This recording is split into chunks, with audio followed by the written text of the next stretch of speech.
Okay, औज़ुबिल्लाहि मिनश्शैतानिर्रजीम, बिस्मिल्लाहिर्रहमानिर्रहीम। Lecture number 11, chapter number 3, first year. ठीक है, हम स्टार्ट करते हैं गैलीलियो स्टेटमेंट से। लेकिन लेक्चर के स्टार्ट करने से पहले आपको मैं बता रहा हूं, इसमें ज्यादातर आपके पास थ्योरेटिकल चीज है, आसान डिफिनीशंस है, वो डिफिनीशंस में नहीं करवाऊंगा। ठीक है, गैलीलियो स्टेटमेंट। अभी हम डायनामिक्स पोर्शन में जा रहे हैं। ठीक है, न्यूटन लॉज से पहले गैलीलियो स्टेटमेंट था अबाउट द मोशन और एक्सेलरेशन। ठीक है, गैलीलियो स्टेटमेंट ये था कि slope is necessary for motion और फॉर द एक्सेलरेशन। अब देखिए, अगर ये आपके पास लेट्स सपोज मास है, ये देखिए मैं मोबाइल इस बुक पे रख रहा हूं, तो इस मोबाइल पे नॉर्मल फोर्स होगा और नॉर्मल फोर्स हमेशा परपेंडिकुलर टू द सरफेस होता है। तो गैलीलियो ने ये कहा कि अगर स्लोप हो तो देखिए मोशन होगा। ठीक है, और अगर स्लोप ना हो तो मोशन नहीं होगा। अगर स्लोप होगा तो मोशन होगा, अगर स्लोप नहीं होगा तो मोशन नहीं होगा। ये गैलीलियो का स्टेटमेंट था जो कि न्यूटन लॉज से पहले था। ठीक है, जब न्यूटन आया और उसने गैलीलियो स्टेटमेंट को देखा तो उस गैलीलियो स्टेटमेंट को उसने जनरलाइज किया इनटू 3 इंपॉर्टेंट लॉज, लेकिन इसी थ्योरेटिकल कंसेप्ट को भी उसने मैथमेटिकल शेप दी। ये आपके पास एक इंक्लाइन प्लेन है, उस पर मास m पड़ा हुआ है, तो इस पे नॉर्मल फोर्स है। आप देखिए, नॉर्मल फोर्स है, तो ये आपके पास नॉर्मल एक्सिस है। This is the normal axis. ठीक है, ये आपके पास वेट ऑफ अ बॉडी। याद रखिए, न्यूटन ने ये कहा कि इंक्लाइन प्लेन का जो एंगल होगा थीटा, तो wait of a body normal axis के साथ उतना ही एंगल बनाएगा जितना इस इंक्लाइन प्लेन का एंगल होगा। तो ये आपके पास W, और देखिए ये नॉर्मल एक्सिस है, तो W रिजॉल्व इनटू 2 कंपोनेंट्स, ये WY, दिस इज WX। अगर आप WX को देखें तो ये नॉर्मल फोर्स WX को बैलेंस कर रहा है, या normal force is equal to W cos theta, या नॉर्मल फोर्स आपके पास है, this is directly proportional to cos theta, directly proportional to cos theta. तो इसका मतलब यह है कि नॉर्मल फोर्स आपके पास है, वो भी वेरिएबल है। अगर आप थीटा को चेंज करें, थीटा को आप चेंज करें तो नॉर्मल फोर्स आपके पास चेंज होगा। अगर मैं कह दूं theta 0, cos 0 is 1, normal force will be equal to weight of a body. अगर मैं कह दूं theta is 90, cos 90 is 0, normal force will be equal to 0। ठीक है, तो अगर आप थीटा को बढ़ा रहे मींस 90 की तरफ बढ़ा रहे तो नॉर्मल फोर्स डिक्रीजेस, और अगर आप 0 की तरफ उसको कह रहे, ठीक है, डिक्रीज कह रहे, तो normal force will be increases. अब देखिए, if there is no frictional force, अगर फ्रैक्शनल फोर्स आपके पास 0 हो, ठीक है, तो देखिए ये WY इस डायरेक्शन में मोशन है, इसका मतलब यह है कि WY is the effective component. Net unbalance force आपके पास WY which is equal to W sin theta, MA is equal to mg sin theta. Mass और मास आपके पास cancel, A is equal to G sin theta. This is the equation of acceleration of a body moving on incline plane. और इस equation में अगर आप देखें, acceleration only depends upon sin theta. Acceleration आपके पास होगा, it only depends upon sine of theta, nothing else. और यहां पर मैंने लिखा है acceleration is independent of mass if frictional force is equal to 0। अगर इंक्लाइन प्लेन स्मूथ हो, फ्रैक्शनल फोर्स 0 हो, तो याद रखिए एक्सेलरेशन आपके पास होगा वो सिर्फ और सिर्फ साइन ऑफ एंगल पे डिपेंड करेगा। ठीक है, या साइन थीटा पे आपके पास जो है ये डिपेंड करेगा। तो acceleration is directly proportional to sine theta if frictional force is equal to 0। Mass से इंडिपेंडेंट होगा। अगर इंक्लाइन प्लेन फ्रैक्शनलेस हो तो मास m वाला बॉक्स अगर आप इस पे मूव कर रहे हैं, या 2m मास या 3m मास, तो आपके पास एक्सेलरेशन जो होगा वो सेम होगा if the fractional force is 0। और अगर फ्रैक्शनल फोर्स नॉन 0 तो फिर एक्सेलरेशन मास पे भी डिपेंडेंट होगा। ठीक है, तो एक्सेलरेशन यहां पर फ्रैक्शनल फोर्स 0 है, वो सिर्फ इंक्लिनेशन एंगल पे डिपेंड करते, थीटा पे, बाकी किसी चीज पे डिपेंड नहीं करता। अच्छा, normal force WX, W cos theta, and just before starting motion, just before starting motion आपके पास जो फ्रैक्शनल फोर्स होगा it will be equal to WY और it will be equal to W sin theta. ठीक है, आप इसको देखें, ये आपके पास मोबाइल सही है। अब अगर ये मोशन नहीं कह रहा तो इसका मतलब फ्रैक्शनल फोर्स ज्यादा है WY से। अगर इसको हम स्लोप दे रहे हैं और ये मोशन, तो just before starting the motion, देखिए जब इसने मोशन जस्ट स्टार्ट किया उससे थोड़ा सा पहले फ्रैक्शनल फोर्स WY के बराबर होगा। ठीक है, just before starting the motion frictional force will be equal to WY। अब देखिए मैं अगर लिख लो फ्रैक्शनल फोर्स म्यू एन, ठीक है, म्यू आपके पास है, this is equal to the ratio of frictional force in normal force. ठीक है, और फ्रैक्शनल फोर्स आपके पास है, this is equal to W sin theta, और नॉर्मल फोर्स आपके पास है, this is W cos theta, this is cancel, और ये आपके पास sine theta divide by cos theta, या ये आपके पास टेंजेंट थीटा। इसको बेसिकली हम कहते हैं this is the coefficient of static friction, this is the coefficient of static friction. ठीक है, स्टैटिक फ्रैक्शन का आपके पास कोएफिशिएंट है sine theta divide by cos theta, this is equal to tangent theta. तो देखिए अगर आपको इंक्लिनेशन एंगल गिवन हो और आपसे पूछ लिया जाए what is the coefficient of static friction, ठीक है, तो mu is equal to tangent theta, इससे आप कोएफिशिएंट ऑफ स्टैटिक फ्रैक्शन को मालूम कर सकते हैं। ठीक है, तो ये भी प्रीवियस पेपर्स में एमसीक्यूज में आया, इसलिए मैंने इसको डिस्कस किया। अगर इंक्लिनेशन एंगल गिवन हो और आपसे पूछ लिया जाए what will be the coefficient of static friction, तो mu is equal to tangent theta, ये आपके पास कोएफिशिएंट ऑफ स्टैटिक फ्रैक्शन देगा। अच्छा, Newton generalized Galileo statement into 3 important laws. Newton first law, Newton first law आपके पास जो है, this is about the absence of force, this is about the absence of force. और Newton first law में ये कहता है if F is equal to 0 acceleration will be equal to 0। Body या तो आपके पास रेस्ट में होगा या बॉडी आपके पास जो है ये यूनिफॉर्म मोशन करेगा। ठीक है, if there is no net unbalanced force act on a body there will be no acceleration, means body या तो रेस्ट में होगा या यूनिफॉर्म मोशन करेगा। ठीक है, और याद रखिए इनर्शिया का डेफिनेशन भी यही है, the property of a body due to which it resist change in state of rest और यूनिफॉर्म मोशन। किसी भी बॉडी का वो प्रॉपर्टी जिसकी वजह से वो अपने स्टेट ऑफ रेस्ट या यूनिफॉर्म मोशन में चेंज लाने को अपोज करे, उस प्रॉपर्टी का नाम इनर्शिया है।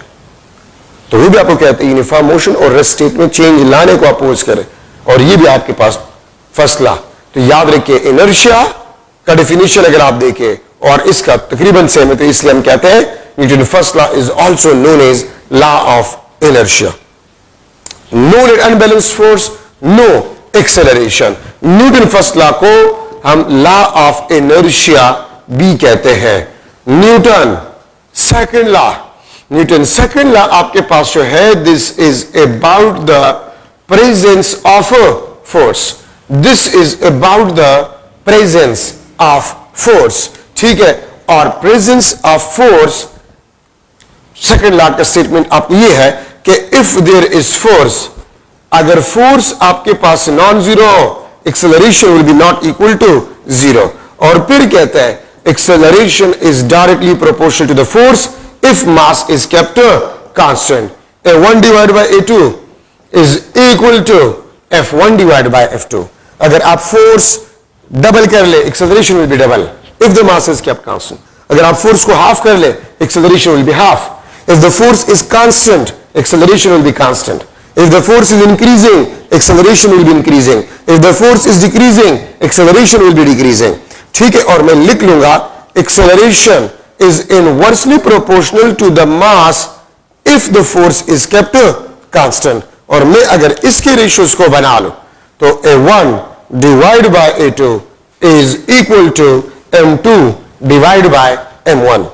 Acceleration is inversely proportional to the mass. अगर आप मास को डबल कर जाए एक्सेलरेशन विल बी हाफ, अगर आप मास को हाफ कर जाए acceleration will be double if the force is kept constant. मैं इस तरह भी लिख सकता हूं acceleration is directly proportional to the ratio of force and mass, और मैं अगर इसका रेशियोज मालूम करूं तो F1 M2 divide by F2 into M1। अगर आप फोर्स को भी डबल कर जाए और मास को भी डबल कर जाए the ratio will be remain same.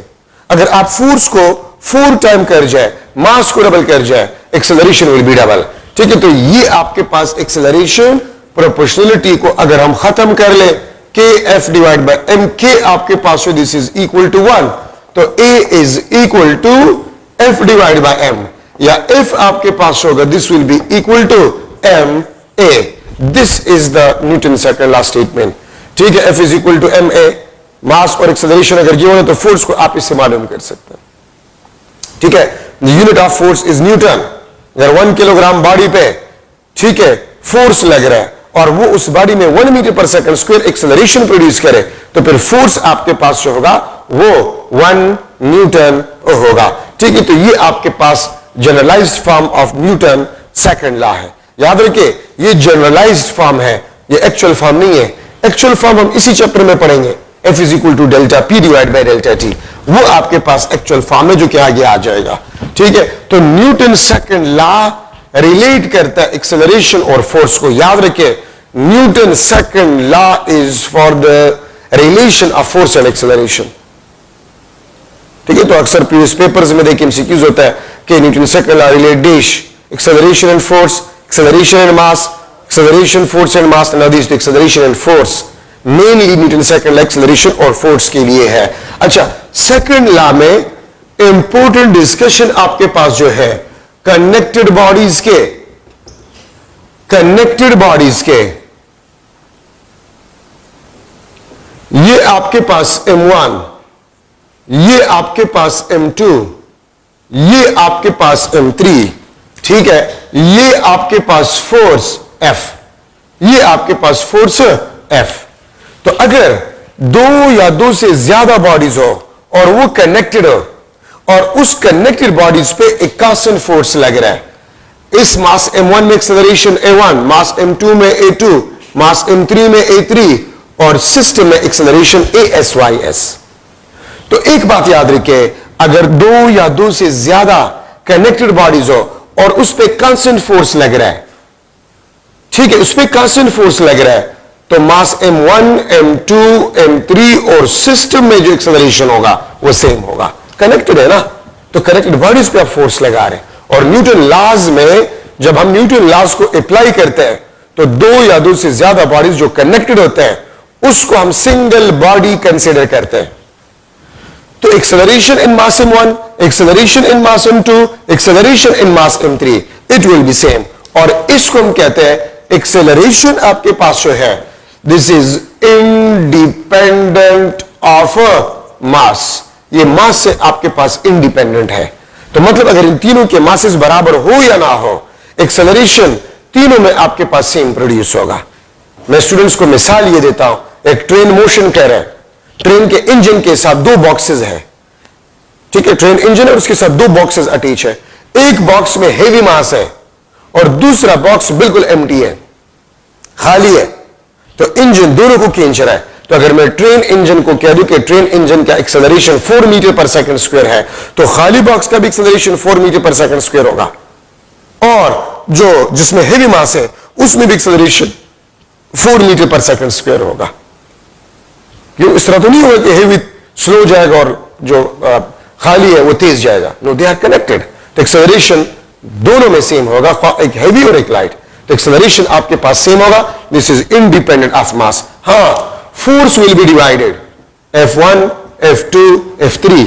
मैं वो एग्जांपल आपको रिपीट करवा रहा हूं। अगर ट्रेन का इंजन है, 2 बॉक्सेस को खींच रहा है, एक बॉक्स में हेवी मास है और दूसरा खाली है, तो इंजन ज्यादा एफर्ट या ज्यादा एनर्जी या ज्यादा फोर्स किस पे लगाएगा? हेवी पे लगाएगा। ज्यादा फोर्स हेवी पे लगेगा, कम फोर्स लाइटर पे लगेगा। ठीक है, तो यहां पर मैं लिख लूंगा F is equal to ma। तो एक्सेलरेशन तो कांस्टेंट है, एक्सेलरेशन इज कांस्टेंट, तो force is directly proportional to mass. Force mass के डायरेक्टली प्रोपोर्शनल है। मैं लिख सकता हूं F1 divide by F2 is equal to M1 divide by M2। ये मुझे क्या बता रहे हैं कि जो हेवी मास होगा उस पर ज्यादा फोर्स लगेगा, जो लाइटर मास होगा उस पर कम फोर्स लगेगा, बट आपके पास फोर्सेस का जो सम होगा it must be equal to the total force. Engine जो टोटल फोर्स लगाएगा तो वो तमाम बॉक्सेस पे डिवाइड होगा और फिर उन फोर्सेस का जो सम है वो टोटल फोर्स के बराबर होगा। ठीक है, ये बात याद रखें। So the sum of forces must be equal to the total force. ठीक है, तो ये आपके पास कनेक्टेड बॉडीज में इंपोर्टेंट डिस्कशन आपके पास हो गया। अगर मैं लिख लो m1 is equal to 1 kg, m2 is equal to 2 kg, m3 आपके पास 3 kg है। एंड लेट सपोज मैं इसको लिख लेता हूं 36 newton and F is equal to 36 Newton force act on connected bodies. Connected bodies पे 36 न्यूटन फोर्स लग रहा है। ठीक है, देन मैं आपसे क्वेश्चंस कर सकता हूं, मास m1 में एक्सेलरेशन क्या होगा, मास m2 में क्या होगा, मास m3 में क्या होगा, सिस्टम में एक्सेलरेशन क्या होगा। ठीक है, मास m1 पे फोर्स क्या होगा, मास m2 पे फोर्स क्या होगा, मास m3 पे फोर्स क्या होगा। यहां पर एक चीज मैंने डिस्कस नहीं किया, अगर मैं आपसे पूछूं कि F12 पे कितना फोर्स लगाएगा, ये मास m1 m2 पे कितना फोर्स लगाएगा, तो m1 के सामने कितना मास पड़ा हुआ है, m2 प्लस m3। 1 मास m1 m2 पे कितना फोर्स लगा रहा है, तो m1 के सामने कितना इनर्शिया है, m2 plus m3 multiply by acceleration.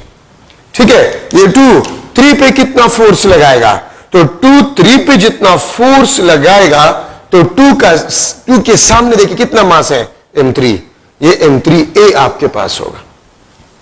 तो मैं यहां पर आपसे क्वेश्चन ये भी पूछ सकता हूं, 1 2 पे कितना फोर्स लगाएगा, 2 3 पे कितना फोर्स लगाएगा। तो ये नो एमसीक्यूज, आप स्टेटमेंट एक ही, नो एमसीक्यूज आपके पास बन गए। ये 3 बॉडीज है, they are connected, 36 newton constant force act on a connected bodies और on a connected system. What will be the acceleration in mass m1, m2, m3 on system?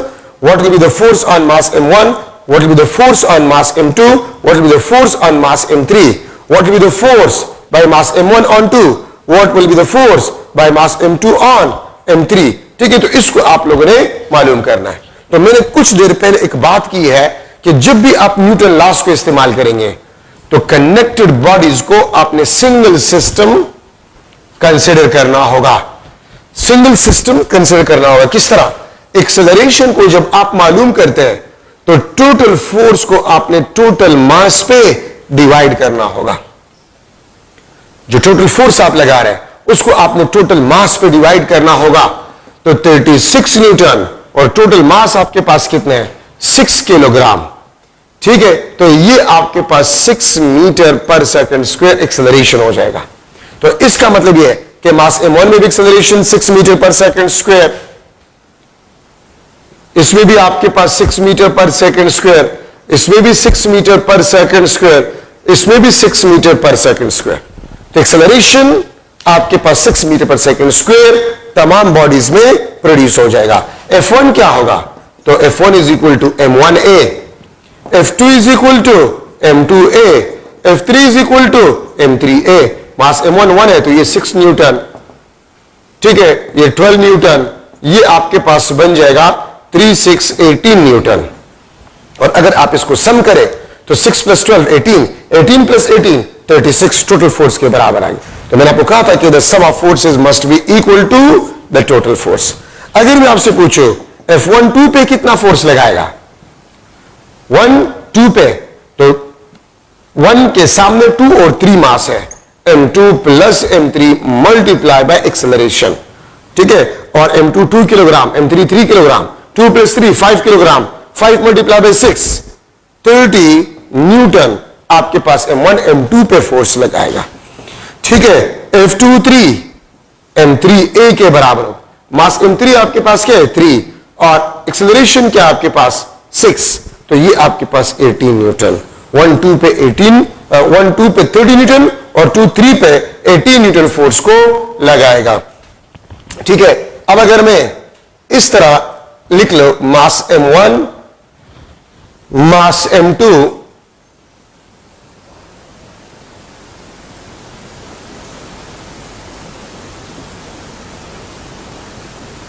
ये मास m1, ये आपके पास m2, ये आपके पास m3, और इस पे मैं एफ फोर्स, कासन फोर्स लगा रहा हूं, ठीक है, या इसको इस तरह कर ले, ये m, ये आपके पास 2m, ये आपके पास 3m, this is A body, this is B body, this is C body, ठीक है। और इसके ऊपर मैं लिख लेता MCQ नंबर 2। 3 कनेक्टेड बॉडीज है, ए बी एंड सी, ए का मास m है, बी का 2m है, सी का 3m है। मैं आपसे पूछ सकता हूं acceleration in A, acceleration in B, acceleration in C, acceleration in system, ठीक है। मैं आपसे पूछ सकता हूं ए पे फोर्स, मैं आपसे पूछ सकता हूं बी पे फोर्स, मैं आपसे पूछ सकता हूं सी पे फोर्स क्या होगा, मैं आपसे पूछ सकता हूं ए बी पे कितना फोर्स लगाएगा, बी सी पे कितना फोर्स लगाएगा। तो कुछ देर पहले मैंने आपको बता दिया कि टोटल फोर्स को अपने टोटल मास पे डिवाइड करना होगा। तो एक्सेलरेशन आपके पास जो है F, टोटल मास कितने, m plus 2m plus 3m, 6m, this is the acceleration. चारों के आंसर आपके पास आ गए। FA is equal to MA, या बट डायरेक्टली मैं लिख लूंगा MA multiply by acceleration, FB m 2m multi, क्योंकि MB आपके पास 2m है, 2m मल्टीप्लाई बाय है, FC ये 3m है, 3m मल्टीप्लाई बाय एक्सेलरेशन, तो ये आपके पास F डिवाइड बाय 6 बन जाएगा, ये 2F डिवाइड बाय 6 बन जाएगा, ये 3F डिवाइड बाय 6 बन जाएगा, ठीक है। तो FA, FB और FC, ए बी पे कितना फोर्स लगाएगा, ए बी पे, तो ए के सामने 2m प्लस 3m, ये आपके पास 5m मल्टीप्लाई बाय एक्सेलरेशन, और ये 5F डिवाइड बाय 6 आपके पास बन जाए, ठीक है। बी सी पे कितना फोर्स लगाएगा, तो ये आपके पास 3F डिवाइड बाय सी, ठीक है। आपके पास बी जो है वो सी पे कितना फोर्स लगाएगा, that is basically equal to 3F divide by 6, क्योंकि 3m मल्टीप्लाई बाय एक्सेलरेशन, तो FBC भी आपके पास 3F डिवाइड बाय 6 होगा, ठीक है। So these are the important points in a connected bodies. अगर 5 आइडेंटिकल बॉडीज है, आइडेंटिकल मीन सेम बॉडीज है, और उस पर कांस्टेंट फोर्स F लग रहा है, 5 आइडेंटिकल बॉडीज है, M M M M M identical bodies, और उस पर F फोर्स लग रहा है, what will be the force on individual mass, तो फोर्स को इक्वली डिवाइड करें, F by 6, F by 6, sorry 5 bodies है तो F by 5, F by 5, F by 5 हर एक पे। या अगर आप मालूम करना चाहते हैं तो एक पे फोर्स क्या होगा, M multiply by acceleration, acceleration क्या होगा, F डिवाइड बाय 5m, ठीक है। तो इस तरीके से आप मालूम कर सकते हैं। अगर आइडेंटिकल बॉडीज है फोर्स इक्वली डिवाइड होगा, अगर आइडेंटिकल बॉडीज नहीं है तो फोर्स इक्वली डिवाइड नहीं होगा, ठीक है, ये बात याद रखिए। तो ये आपके पास कनेक्टेड बॉडीज में इंपॉर्टेंट डिस्कशन आपके पास बन गए। Newton third law, Newton third law आपके पास जो है ये आपको नेचर ऑफ फोर्स के बारे में बताता है, ये आपको नेचर ऑफ फोर्स के बारे में बताता है, और ये आपको ये कहता है कि for every action there will be a reaction force which will be equal in magnitude but opposite in a direction. For every reaction force, there will be a reaction force which will be equal in magnitude but opposite in a direction. ठीक है, अगर force applied होगा तो वो body reactive force भी लगाएगा, दोनों magnitude में बराबर होंगे, डायरेक्शन में आपके पास अपोजिट होंगे। एक्शन और रिएक्शन दो डिफरेंट बॉडीज पे एक्ट करते हैं, एक्शन और रिएक्शन हमेशा पेयर्स में होते हैं, ठीक है। एक्शन और रिएक्शन कभी भी एक दूसरे को न्यूट्रलाइज नहीं कर सकते, कभी भी एक दूसरे को न्यूट्रलाइज नहीं कर सकते। और एक्शन और रिएक्शन फोर्स क्यों एक दूसरे को न्यूट्रलाइज नहीं कर सकते, क्योंकि एक्शन और रिएक्शन दो डिफरेंट बॉडीज पे एक्ट करते हैं, वो सिंगल बॉडी पे एक्ट नहीं करते, इसलिए ये न्यूट्रलाइज नहीं कर सकते, ठीक है। तो ये आपके पास न्यूटन थर्ड लॉ में जरूरी बात है आपके पास है। मैं जमीन पे जा रहा हूं, मैंने किसी ऑब्स्टिकल के साथ टक्कर मारा, ठीक है, और मैं गिर गया, this because of dash, first law inertia की वजह से। मैं जा रहा हूं जमीन पे, ऑब्स्टिकल के साथ में टकरा गया, I feel pain, pain is because of third law, means reaction force की वजह से, ठीक है। तो ये आपके पास न्यूटन 3 लॉज, और याद रखिए न्यूटन ने गैलीलियो स्टेटमेंट को जस्ट जनरलाइज किया इनटू 3 इंपॉर्टेंट लॉज, जिसको हम फर्स्ट लॉ, सेकंड लॉ और थर्ड लॉ कहते हैं। अच्छा, लीनियर मोमेंटम है आपके पास, linear momentum, the product of mass and velocity, the product of mass and velocity is known as linear momentum. Momentum is a vector. The direction of momentum will be always along the direction of velocity. The direction of momentum will be always along the direction of velocity. और देखिए मास और velocity का product momentum, ठीक है, मैं यहां पर लिख सकता हूं P is directly proportional to the mass if velocity is kept constant. P is directly proportional to velocity if the mass is kept constant. और मैं अगर इसके रेशियोज बना लूं, P1 divide by P2 is equal to M1 divide by M2, ठीक है, P1 divide by P2 is equal to V1 divide by V2. एक cycle है और एक कार है, दोनों सेम वेलोसिटी से जा रहे हैं, तो मोमेंटम किसका ज्यादा होगा? ठीक है, कार का ज्यादा होगा क्योंकि कार का मास ज्यादा है. दो सेम साइकिल्स है, एक तेज जा रहा है दूसरा स्लो जा रहा है, मोमेंटम किसका ज्यादा होगा? जिसका वेलोसिटी ज्यादा होगा उसका मोमेंटम क्या होगा? ज्यादा होगा. ठीक है, बाकी इसका यूनिट आपके पास जो है किलोग्राम मीटर पर सेकंड और न्यूटन सेकंड इसके यूनिट है आपके पास. ठीक है, याद रखिए. तो ये आपके पास मोमेंट, अगर मैं मास को डबल कर जाऊं मोमेंटम विल बी डबल, अगर मैं मास को हाफ कर जाऊं मोमेंटम विल बी हाफ, अगर मैं मास और वेलोसिटी दोनों को डबल कर जाऊं मोमेंटम आपके पास 4 टाइम्स बन जाएगा. ठीक है, अगर मैं मास को डबल कर जाऊं वेलोसिटी को हाफ कर जाऊं the momentum will be remains same. ठीक है, तो आपके पास momentum. Newton second law in terms of linear momentum which is basically the actual form, this is the actual form of Newton second law. ये Newton second law का actual form है. If there is force, there will be change in linear momentum, where the time rate of change of linear momentum will be equal to the net unbalanced force. Newton second law में ये कहता है कि अगर किसी body पे unbalance force act करे वो उस बॉडी के मोमेंटम में चेंज लाएगा, and the time rate of change of linear momentum will be equal to the net unbalanced force which change the momentum. ठीक है, इसको हम कहते हैं this is time rate of change of linear momentum, और ये आपके पास होता है this is only change in linear momentum. दोनों में फर्क है. ये time rate of change of linear momentum which is equal to the force which change the linear momentum, and this is the change in linear momentum which is equal to the product of force and time during which the momentum change. ठीक है, अगर free falling body हो तो फिर force को हम wait से replace कर जाते हैं. Weight will be equal to the time rate of change of linear momentum. अब देखिए, अब मैं अगर एक एमसीक्यू बना लो, ठीक है, कि the time rate of change of linear momentum is 60 kilogram metre per second square in 3 seconds. In 3 seconds, then force act on a body. Then force act on a body will be dash. ठीक है, तो मैं A option लिख लेता हूं 60 Newton, B option आपके पास 30 Newton, C option आपके पास 15 न्यूटन और डी ऑप्शन आपके पास 120 न्यूटन. ठीक है, तो time rate of change of linear momentum is 60 kilogram metre per second square, और time rate of change of linear momentum किस चीज के बराबर है? फोर्स के बराबर है. ये टाइम आपको वैसे कंफ्यूज करने के लिए दिया गया है, तो आपके पास यही जो है यही फोर्स है. This is 60 Newton. ये टाइम आपको वैसे कंफ्यूज करने के लिए दिया गया है.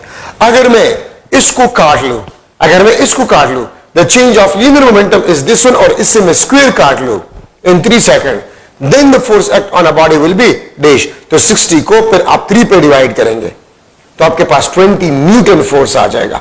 20 न्यूटन फोर्स आ जाएगा. ठीक है, लेकिन आपको चूंकि time rate of change of linear momentum given है, ठीक है, तो time rate of change of linear momentum ही आपके पास फोर्स के बराबर होता है. ठीक है, तो 60 न्यूटन आपके पास आंसर है. तो देखिए, आप time rate of change of linear momentum और चेंज इन लीनियर मोमेंटम, ठीक है, इस पे थोड़ा सा आप लोगों ने गौर करना होगा. So this is the Newton second law, ठीक है, इन टर्म्स ऑफ लीनियर मोमेंटम. अच्छा, अब यहां पर हम डिस्कस कर रहे हैं isolated body or isolated system. Isolated body or isolated system. यहां पर मैं लिख लेता हूं ideal isolated body or system. ठीक है. सेकंड आपके पास जो है real isolated body or system. Ideal isolated body या isolated system or real isolated body or isolated system. Ideal if the external force completely zero, means no external force act on a body, इसको हम ideal isolated body या system कहेंगे. और real isolated body अगर external force internal forces के मुकाबले में बहुत ज्यादा स्मॉल हो तो फिर उस बॉडी या सिस्टम को हम रियल आइसोलेटेड बॉडी या सिस्टम कहते हैं. ठीक है. Conservation of linear momentum which is also known as the conservation of linear momentum law. Conservation of linear momentum आपको यह कहता है कि अगर एक्सटर्नल फोर्स होगा तो